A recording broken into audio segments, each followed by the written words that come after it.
ધાનેરામાં ફોરવે રસ્તાનું કામ અભેરાઈ ચડ્યાની આશંકા જતા લોકોમાં આક્રોશ જોવા મળી રહ્યો છે। થોડા વર્ષો પહેલા કેન્દ્રીય મંત્રી ગડકરીએ ડીસા અને ધાનેરા ફોરવે માટે 500 કરોડ રૂપિયાની જાહેરાત કરી હતી, પણ જે તે કામ પ્રગતિમાં ન આવતાની સાથે જ લોકોને આશંકા છે કે ધાનેરાનો જે ફોરવે લાઇનનો જે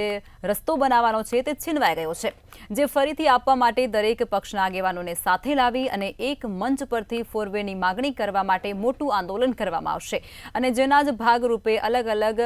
विविध संगठनों द्वारा मीटिंगों दौर पण शुरू कर देवामां आव्यो छे।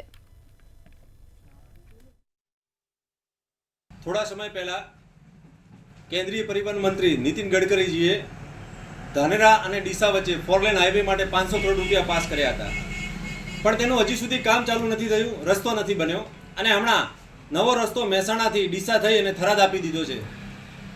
मारे सरकार ने सवाल पूछवो छे कि अमारो आ 500 करोड़ रुपयानो रोड कोण खाई गयुं अने आ सवाल मात्र सरकार ने ज नहीं, धानेरा तालुकाना दरेक पक्ष पार्टीना नेताओने, दरेक सत्ता पक्षना, विपक्षना अने अपक्षमां जीतेला धारासभ्योने पण पूछवुं छे। धानेराना जे रोडना जे पाणीनो जे मेन प्रश्न जे पाणीनो छे अने वारंवार अमरा जे विपक्षना धारासभ्य नथाभाई के जेके साहेब वारंवार रजूआत करवामां आवी हती, पण कोई सांभळवामां आवतुं नथी। ज्यारे ज्यारे कोई प्रश्न लईने आवे निकळे बहार तो बस के थई जशे, कागळ उपर बतावे रोड हाईवे फाळवे तो 500 करोड़नी जाहेरात थई हती, पण हजी सुधी एनुं कोई थयुं नथी।